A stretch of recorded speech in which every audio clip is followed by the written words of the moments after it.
কি পরিমাণ খারাপ হইলে বউরে মা কয়।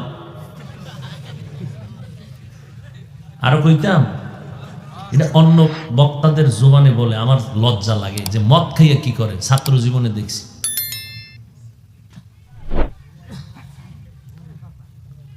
আহা, আর সরকার কোটি কোটি টাকা বিলাইতেছে নেশা বন্ধ করাও, মাদককে না বলুন। কি মজার স্লোগান। হাউজি খেলা, জুয়া খেলা এখন এলাকায় এলাকায় না থাকলেও ভিআইপি ভিআইপি হোটেলে চলে।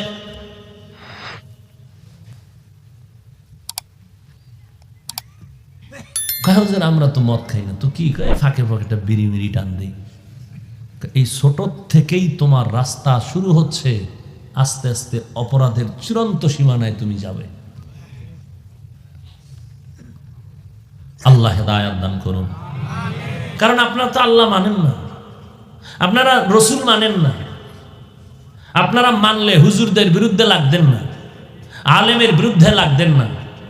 ইমামের পিছে নামাজ পড়েই বাইরে গিয়ে ইমামের বিরুদ্ধে আওয়াজ কি নাই?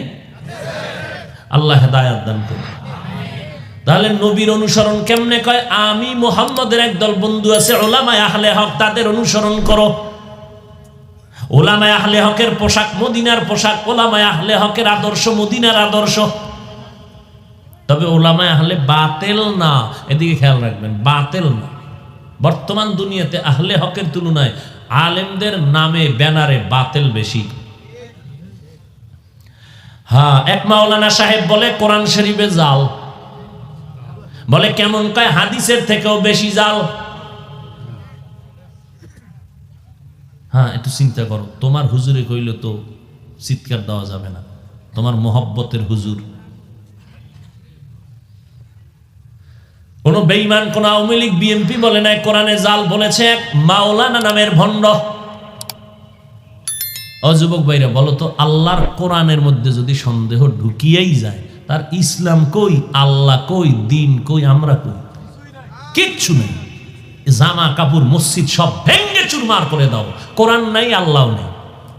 সব কিছুর মূলে কোরআন। জালিকাল কিতাব লা রাইবা ফি।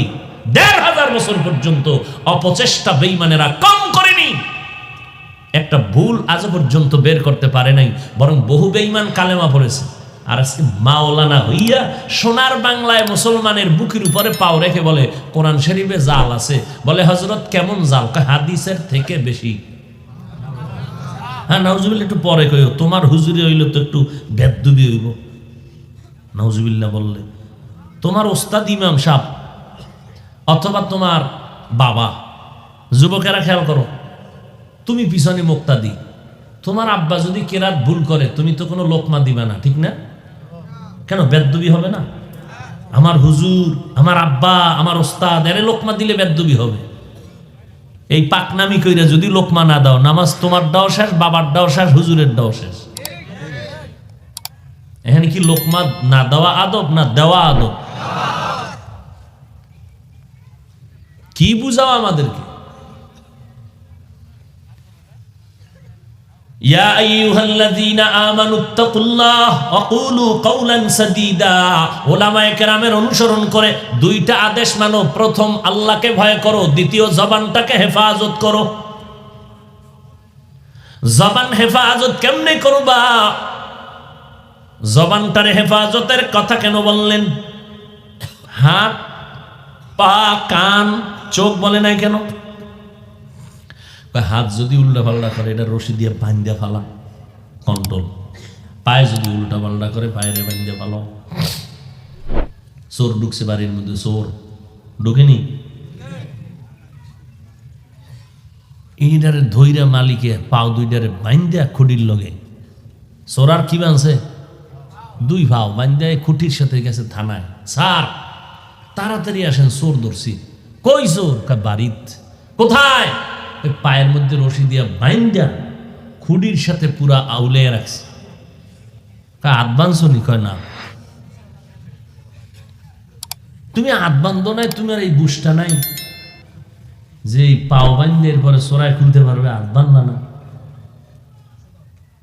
আসলে তো স্যার ঠিক, এটা ভুলই করলাম। না না না, ভুল না, আমিও তো যেই পাঠান ও এই পাঠান, তো আমার মাথায় যেহেতু আয় নাই, ওর মাথায় ডাইতো না, কারণ ওর মাথা আমার মাথা একই।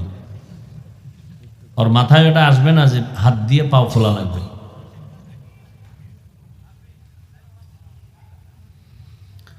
আল্লাহ, হাত অন্যায় করে বেঁধে দাও, পা অন্যায় করে বেঁধে দাও, কান অন্যায় করে তুলা লাগাও, চোখ অন্যায় করে পট্টি লাগাও, জিহ্বা অন্যায় করলে কি করবা? জিহ্বা এমন একটা অস্ত্র, সারা সকালবেলা নাকি হাদিসে দেখলাম সেদিন, সব অঙ্গ প্রত্যঙ্গ আল্লাহর কাছে মাপ চায় জিহ্বার থেকে, আল্লাহ ওটারে কন্ট্রোল করো। ও অন্যায় করলে আমার হাতও করে, ওর অন্যায়ের কারণে আমার চোখ করে। এই জবান এমন একটা অস্ত্র যেটা ব্লেডের চারোদিকে ধার, জিহ্বারও ধার। ডানে কথা বলবা কেটে যাবে, বামে বলবা কেটে যাবে। ডান দিকে মাথা ঘুরায় বলবা এই ফাঁসির আসামি মওকুফ, খালাস। বামে ঘুরায় বলবা নিরপরাধ আসামিরে ধর, আসামি। জিহ্বা দ্বারা গালি দাও, তোমার পরিচয় মানুষের অন্তর থেকে চলে যাবে। আবার একই জিহ্বায় ভালো ব্যবহার দাও, মানুষের মহব্বত বেড়ে যাবে। জিহ্বা দ্বারা একটা অপরিচিত মাইয়ারে কবি কবুল, কাম সারছেনি। ঠিক জিহ্বা দ্বারা বলবি তালাক, একই জিহ্বা, যেদিকে ঘুরানি দিবি কাইটা কুইটা সব সাইজ। জিহ্বা দ্বারা বলবা কোরআন মানি না, বেঈমান। জিহ্বা দ্বারা বলবা আমানতু বিল্লাহ, ঈমান। মানে জিহ্বা কাম করলে কন্ট্রোল কেমনে করবা? হাত তো বান্ধা যায়, পা বান্ধা যায়, চোখ আটকান যায়, কান আটকান, জিহ্বাটারে আটকাবা কেমনে? জিহ্বারে কষ্টের দিয়ে মরাও না, ভিতরে পানি তো কষ্টের থাকে না। তাদের সুগার গুলো দাও, তাদের মরণ, ওদিন থেকে মৃত্যু শুরু। জিহ্বাটারে আটকাবা কেমনে? কোনো কায়দা নেই। আল্লাহ কয় আছে, আমি আল্লাহর কুদরতের একটা মেডিসিন আছে, এই মেডিসিন দিলে জিহ্বা দ্রুত কন্ট্রোল হয়ে যাবে। ওই মেডিসিনের নাম তাকওয়া, আল্লাহর ভয়।